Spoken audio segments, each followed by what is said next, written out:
As part of our 30th anniversary, we've launched a 30 for 30 fundraising campaign to overcome drastic nationwide cuts in arts funding to reading series. So please check out the 30 for 30 page on our Planet Earth Poetry website and join the campaign. And now for the main event of the evening.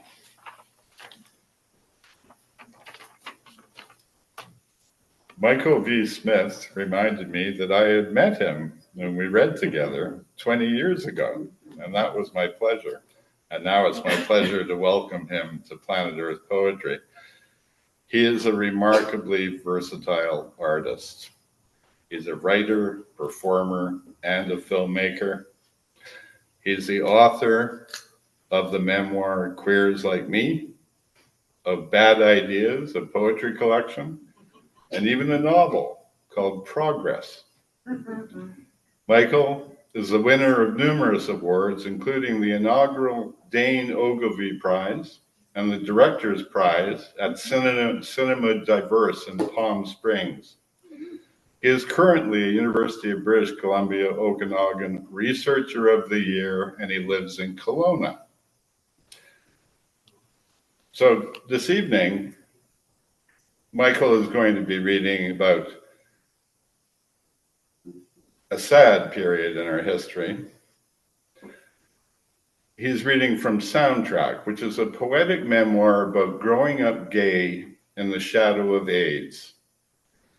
Embodying an elusive part of queer history, these song and album-inspired poems capture the last 3 decades of the millennium and reveal how music has an uncanny ability to remind us not just where we were at a given moment, but also who we were. So please welcome Michael V. Smith.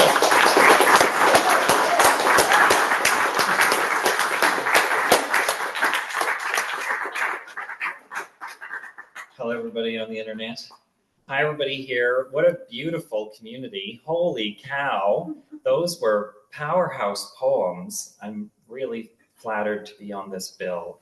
And I just want to thank Kieran and Planet Earth Poetry and Anna and Steve and everybody for getting us all here and organizing, and all the people for sharing all your beautiful words.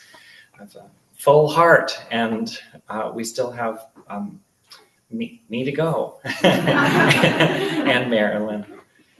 So I'm going to read 3 poems. It's a poetic memoir, so they look like poems, they sound like stories, and so they're fairly long poems. So I'm going to do 3 of them, 3 of my favorites. Each poem, there's 19 in the book that are named after mostly albums, a couple songs. The first one is Color by Numbers. Cyndi Lauper, you all fail. The cultural competency test.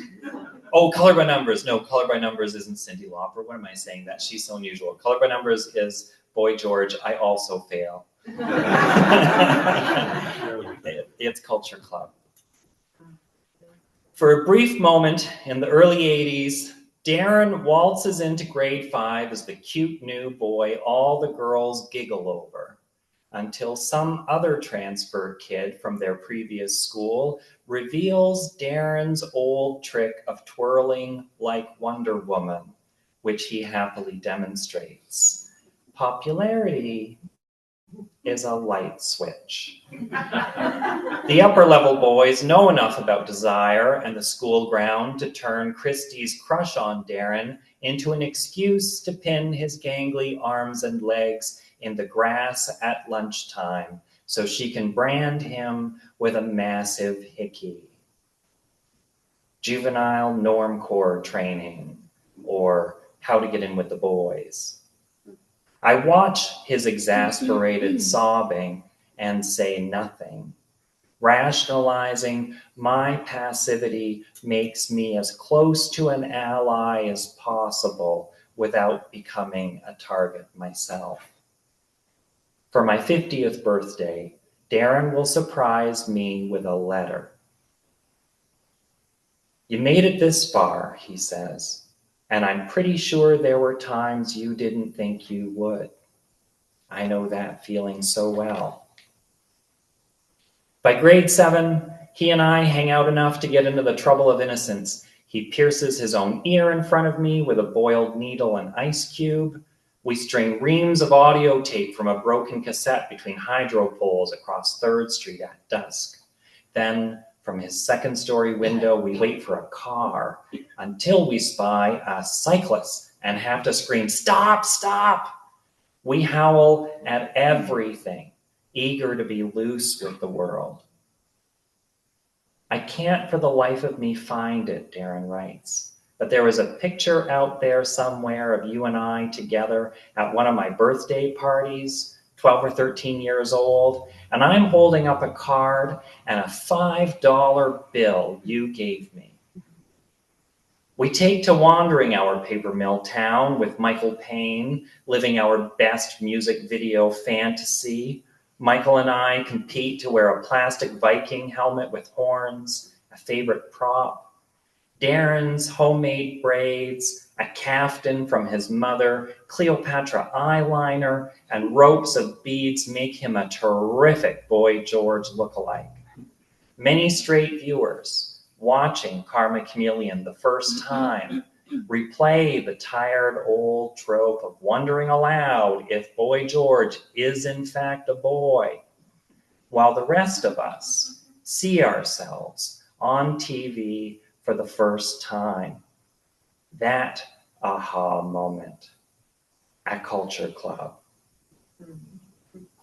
Darren writes, I can still feel the excitement written on my face as it was the first time I'd felt as though someone in this world understood me. I don't know who has the idea, but Darren, me, and 2 guys from our elementary class register in an air band competition in grade 7. Darren lights across the stage in his white caftan and faux braids, convincingly enough to win us a spot competing citywide at the Civic Complex a month later. But in the end, our skinny limbs and blue jeans are no competition for Twisted Sister. You did absolutely nothing. Just the fact of you being there, your energy. When I walk into Darren's room one afternoon to find him sitting on the edge of his bed, naked, counting his pubes, 3, that's too much for me. Too intimate, too gay, too much skin. I never hang out with Darren again. Let me scratch out the hold his head in a flushing toilet bullying I witnessed Darren survive in high school. Nobody wants to remember what that was like, right? Darren writes, you were emanating something I identified with, don't know how else to explain it. I knew then I wasn't alone, and I thank you for this gift, more so than the $5. I'm amazed at Darren, again, sending me a letter like this because I know myself as that kid who steps back deliberately, who chooses to hide in the shadows with thanks and no small part to Darren's light.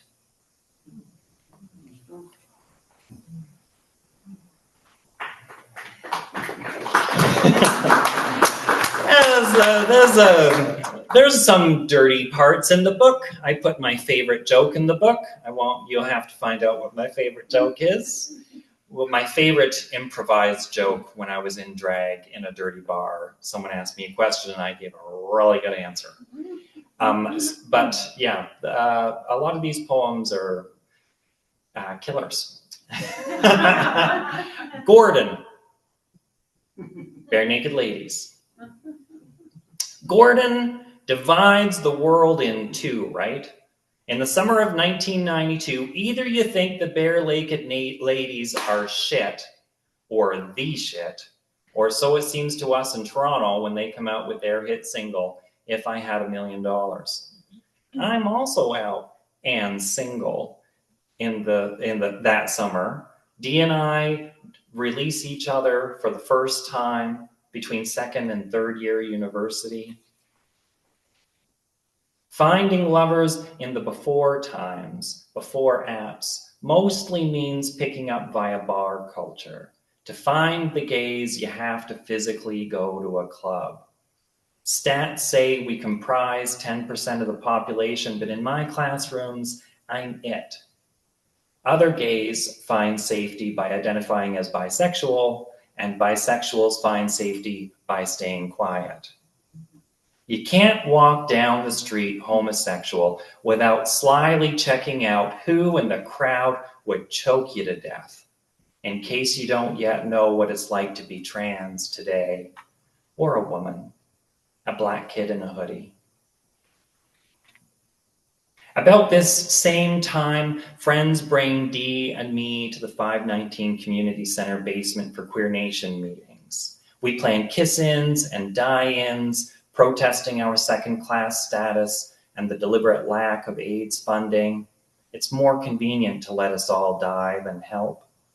Though we also infight over respectability politics, sex phobia, white privilege, and assimilation. By 92, HIV has become a right-wing cleanse. Governments refusing medication, international cooperation, or research funding. Like every gay man, I imagine my future alone in a hospital room. Nurses will refuse to enter until lesbians on the wards step in to help.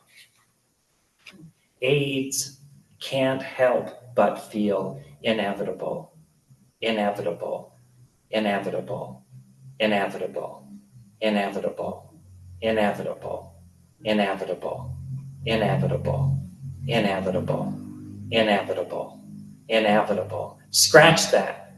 Needle skipping through the obituaries. The religious right preaches, we've earned this horror, which gets a lot more airplay than science. I sometimes sit in my dorm room debating if it's actually possible the world will get so paranoid they'll ship me off to an island of homosexuals as promised in the US Congress, casually discussed on the news, and what am I prepared to do if it comes to that? A gay liberation army to bomb straight people? If this sounds like hysteria, you're probably only watching white people deliver the news. Read the headlines for how quickly we destroy what gets in the way at Capitol to understand why the gays learn to increase their value by convincing the corporate elite we have spending power. Our strategic shift from target to target audience. Even in our own queer camps, health resources are so limited that when I go to the STD clinic on Church Street, where one guy with purple Kaposi sarcoma daubing his face avoids eye contact, for a genital condition I think must be HIV related because genocide, I'm scolded by the doctor for wasting his time. This clinic is for sexual health, and I have a fungal infection from the heat of tight cutoff jean shorts. The point being, gay men's sexual health in the 90s means treating or preventing AIDS, so a fungal foreskin doesn't register in the hierarchy of gay health. Mine is a straight clinic problem. That's a long, circuitous list of historical complaints having nothing to do with the bare naked ladies, and I guess that's my point.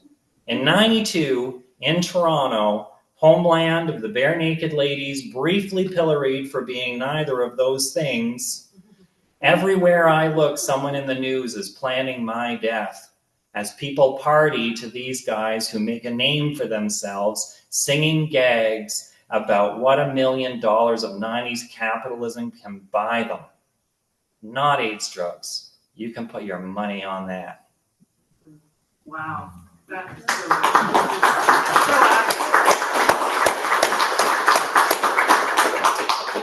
My mom met, I've been telling this story, my mom met a whole bunch of her biological siblings. She was adopted. She has 7 half siblings, and 2 of them are queer, and I met them this summer. And it's sort of like an ugly duckling ceremony or experience. It's like a ceremony. It's like just thinking about that I had queer bio aunts and uncles out there did something. It sort of blew this wind of healing into my past. And writing poems where I get to be angry about the time in my life where I really needed to be quiet and make people like me is very powerful. It's very powerful to tell my story when I couldn't be myself at the time and to be able to tell my story now. So I'm really grateful you're all here to witness this. See all of me. See my old self. This one goes out to Arlene and Chris, who I had lunch with today. This is my Jane Siberry poem, No Borders Here. My first visit to Dee's house, 13, a full decade before she will come out as trans, both of us pretending to be boys everyone wants us to be. Dee pulls out this record from a stack saying, "You have to hear this." Everything about this visit intimidates me. Dee's family has a bedroom nobody sleeps in, reserved for guests. A tan leather couch they call a love seat, a shiny black piano, in the basement a drum kit, a photographer's darkroom, and in the far corner an area on the floor covered with a massive piece of cardboard for breakdancing. Dee tries to teach me some moves. Even the album itself gobsmacks me. I've never bought a record. Dee has enough money to buy her own album, a stack of them. It hasn't occurred to me you could buy your own music. My naive blue-collar ass learning how other people live. Rich people, I would say, not knowing anything about the upper middle class. Sitting on that leather love seat, hanging out with a doctor's kid, I feel my life expanding. In 4 years, Dee and I will be 17, still listening to Siberry, slowly confessing our mutual love in veiled language. I think I feel a kind of love for you like Darren. Oh yeah, I think I do too. At the same time, Dee starts dating one of my best women friends. On our days off, Dee and I talk music, hours of leaning into each other, interpreting Siberry songs. Dancing class replays a lesbian love affair, right? She must be queer. Look at that asymmetrical haircut. Mimi on the beach, the best fuck the normcore anthem. So much so, we develop an elaborate code, a twin language, but the gay kind, subtext, hanky code harmonies based on songs and private conversations. We source lyrics for communicating our feelings about this joy or that devastation when friends are around. We speak one language with a small comment on a lyric and counterpoint an undertone. I love you. Or I'm feeling super fucking jealous of my other best friend sitting next to you up front in the station wagon holding your hand. Or let's try penetration again tonight. Teenage stuff. I'm a 17-year-old suicidal fag in a mill-working family, the sissy who can never do anything right, in love for the first time with my best friend who swaps blowjobs with me for 3 hours every night, but who is dating me in secret while also dating my other best friend. Siberry's "You Don't Need" is a shorthand. I think it is the hardest when I see you look at her in a way I thought was only meant for me, inspired by me. I make a lot of compromises to be in love that first time. No doubt Dee does too. I spend a lot of lunch hours exhausted trying to find places to hide from my friends. besides the drama room where we all hide from the rest of the school, to cry and gnash my teeth and try to get my shit together so nobody can tell I'm tormented inside of a love I have to share in some cheesy bi-teen love triangle after school special. But I want to linger in the thrill of Dee in the piano room this first time, holding out in the space between our bodies. No borders here. What I don't yet know will be the soundtrack to my first queer kiss on the lips of this young person right here, grinning with the joy of introducing me to something new. Thanks, everybody.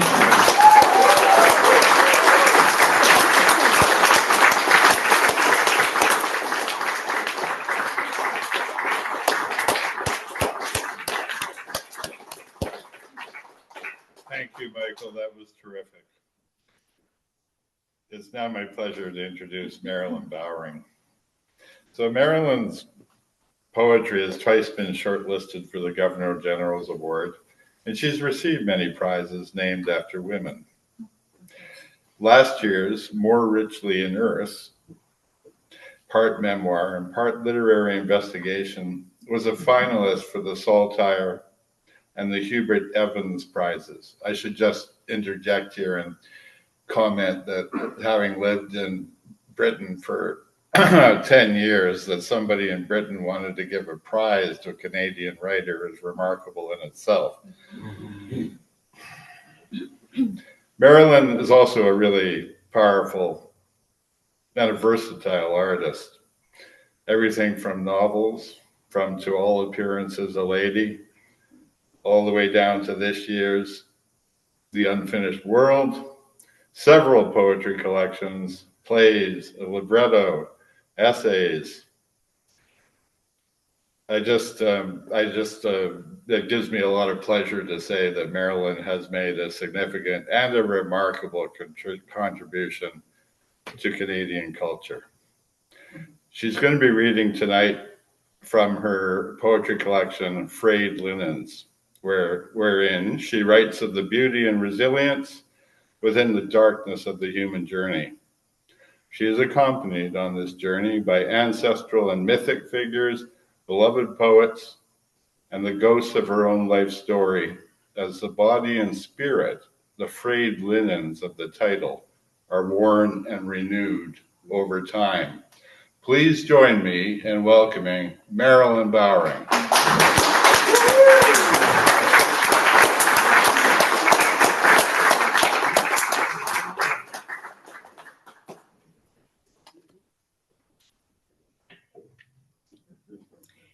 Thank you, Steve, very much. And thank you, Michael, for a fantastic reading. That just blew me away. Thank you. And thanks to everybody for who read tonight. Anyway, it's just a joy to be able to listen to all of you, and also to get even more of a sense than I've had before of the vibrancy and the generosity of this poetry community. And thank you to all the organizers, Kieran and Zoe and everybody else who just do a tremendous job. So I'm going to read a handful of poems. And this is a new book, and so I should thank them anyway. Thank my publisher, Exile Editions, and also Michael for all his support during all my writing, and particularly in this book. And also my daughter, who isn't here, but who is a conceptual artist and a photographer, and a still of one of her works is on the cover and in some of the photos inside. And the cover is from some of her projects with seawater and linen. And it has a woman washing her feet in the sea and washing a linen. And of course, linen is most often used to make a shroud. And the material of the shroud, the linen, is a symbol of purity and renewal and connection with nature's cycles, all the elements, including death, of course. So in the poems, the past and present are kind of all flow together, and they often fold in stories. I wanted to mention too that in a panel recently, I was asked, along with some other women on the panel, kind of how do we carry on? How do you write? How do you do anything now? You know, with I don't even have to explain, do I? You know, with everything. And so I said something like, well, it's the material that you work with as a writer. And I kind of knew what I meant, but I think what I should have said is it's the other artists. It's everything we get from art that supports and enlightens what we do. And I had a note from a friend who's kind of a literary friend, an artist and filmmaker called Max Makila, who's Finnish. And she had sensed that I was feeling a bit discouraged. So she wrote to me this. She said, so let's look at the surface of the earth where there is life that is small in scale. And then again at the stars where there is a larger one. Somewhere in between is our desk. I am sending you a box of light that you can put in the corner of your desk. It is here.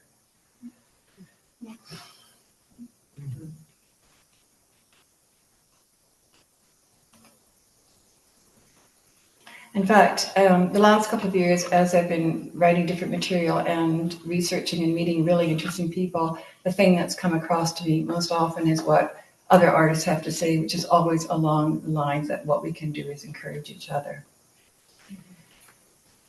Frayed Linens is a poem which it has a long context. It's a short poem.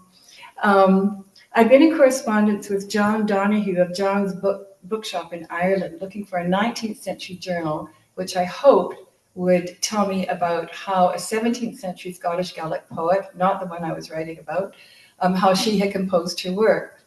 Traditionally, the bards lay in the dark on the back with a stone on the belly, and you lay like that with that weight until the poems came. But she, as I did discover when I tracked down this journal, went in the dark, but inside her hut, completely dark, and she waited until she could see the poems running around the walls. And there was a particular place which was the line between the top of the walls, the top of the turves, and the thatched roof where the lines of the poems would run. Just in case you want to try that next. And then I also, in connection with the bookseller, John Donahue, had found that he had bought a piece of paper at auction, which is a handwritten quote by W.B. Yeats, dated 27th of April, 1916. And on that headed note paper was this: only the wasteful virtues earn the sun. And that referred to his great-grandfather who had jumped over the side of a boat to rescue a woman's hat that had blown off. And Yeats's mother used to warn her children not to be like that relative and waste his potential. And the poem also references Orpheus, whose music was so beautiful that he charmed animals and rocks and just about everything else to dance. He was one of the few who returned from a descent into the underworld, and then he was torn apart by the natives who had found him looking at things that he should not see. Thereafter, his head floated down a river to the sea and across the waves all the way to the island of Lesbos, where it continued to prophesy. So here's this not very long poem. Frayed linens of another life. Only the wasteful virtues earn the sun, Yeats wrote on headed newspaper, referring to his great-grandfather who leapt over the side of a ship in the Bay of Biscay to save a woman's hat. His dreams were tattered rags in vest pockets of hills, frayed linens of another life. The ferryman knows his oars, and I know my place. By land, you forage with the dogs. On water, you navigate by echo. At the right moment, a hat blown out to sea is a ransom. You may falter at the height, the drop to low water. You may come to the end of childhood, but Orpheus's head is still singing on the waves.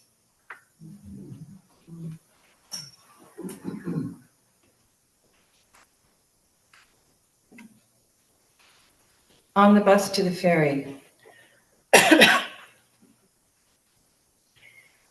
I wish I could recall the name of the young man on a bus late one night on the way to the ferry. He said nothing or little enough. But in those moments of the ordinary, the driver shifting gears, my heart shed leaves it did not know it had. I watched his unremarkable face in the halo of a reading light, and I let a little of my heart whisper in the silence. I hope it did not frighten him. Once I hitchhiked 3 hours north in the bed of a pickup truck with a boy I'd met. The gravel road kicking up dust, the driver slugging from a six-pack of Labatt's between his knees, the sun hot, my mouth a desert, although my life was a tree with fruit and shade. But now the air is trembling with reminders of what has withered. And it turns out there are seasons in which each spent leaf stem leaks a little blood and becomes an absence. The world turning itself inside out in front of its sons and daughters to inspect its sorrowful seams.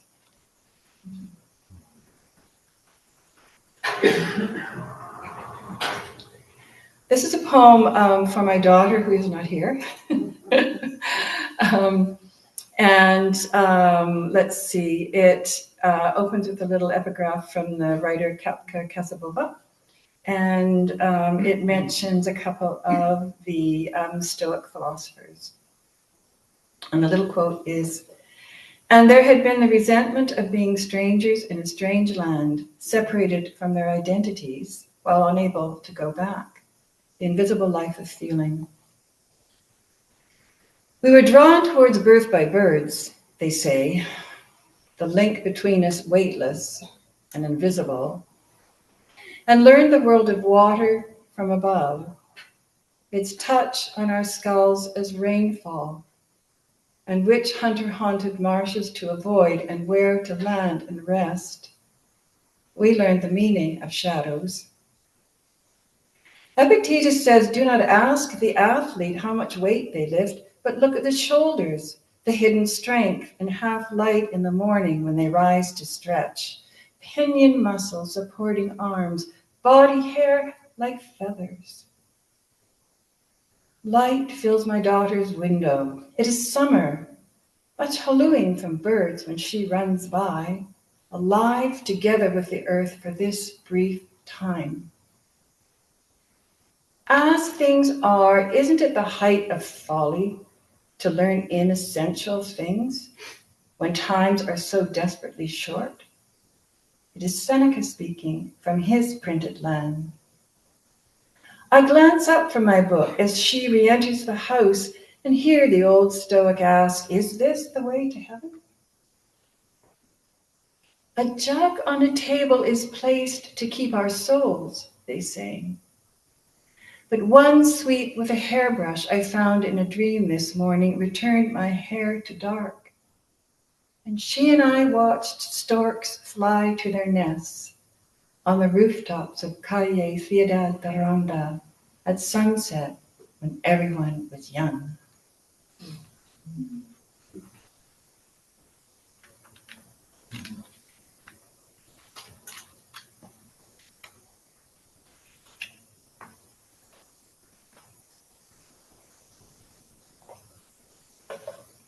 You're so quiet, I'm getting nervous.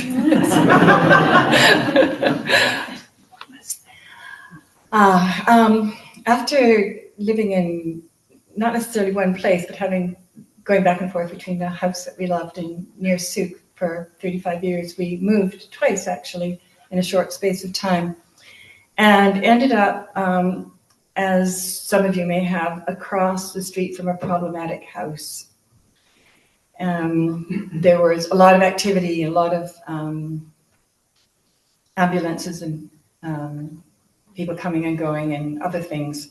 But over time, as I realized that when I looked from my window out across the street to the second floor of this house across the street, there was one window which was never covered over. And I was sure what I could see, and I could not get this idea out of my head, was a buffalo. So this is a poem. It's called Buffalo Gaze. Polly was still there in the house from which a buffalo gazed at me from an upstairs window. She was tending the garden, the rhododendron tree, 2 stories tall. It took time to understand who was cutting roses or trimming the hedge because she changed wigs daily. She brought squash and cucumber plants across the road to us and told a story of 7 ghosts of young officers who transited the stairs to the bedrooms in dress uniforms. Dancers whirled down the front steps to the garden, the women gloved to the elbows. Polly's garden gloves were wrist length. The soldiers drilled on the parade ground where my neighbors walked their dogs and the serial rapist crouched when he was cornered. Drywallers lived in the Buffalo Suite. They drove trucks into my driveway to turn around. They waved, I waved. Trebles sat on the windowsill on Friday nights, laughing to music until her boyfriend moved in. He steered her up the street and down to show her black eyes and bruises, her arm in a sling. Polly said he beat Trebles with a hammer. He sold drugs from his car. Trebles' bruises healed, but she was a little slow in speech. She left a potted plant at the end of my driveway the day she was evicted, the boyfriend in jail. She said she hoped I would look after it, and I did, and it flowered. I waved goodbye to the drywallers, too. It took Polly and the manager 2 weeks to clear the garage. Polly worried about rats. Then she moved out, and the house went up for sale. Students leased the main house, and a mother and son rented the Buffalo Suite. He carried their belongings up the stairs. All summer they took towels and picnic bags to the car. She in pink and orange summer dresses, he in shorts and sunglasses. When they fought, he cried from an upstairs window that he hated his life and her. I saw the buffalo when I was sleepless. It was a dark moon opposite, its fur robe a warning to my species. After the last overdose, the ambulance stayed for hours, the mother at one window, the buffalo at the other. Oh, buffalo, who called you here as witness? Candles burned beside him in sunlight, the ghost too occupied with memories to pause for another shadow. But you belong like the pulse does to the body, like skin and bone to each other, and the eyes to light over prairie grasslands. I was born there too, where the trouble with the dead is that they follow you like dust in the rearview mirror.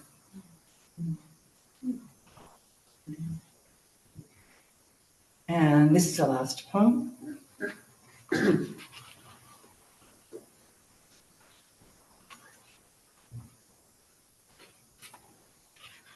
It's called Shadows. And it begins with a little quote from Adam Zagajewski. The world is, as it always was, full of shadows and anticipation. In a country of the night, I unpack my suitcase.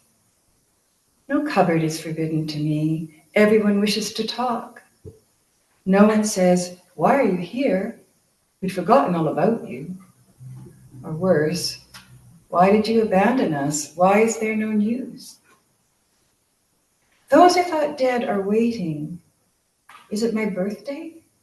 I want to know.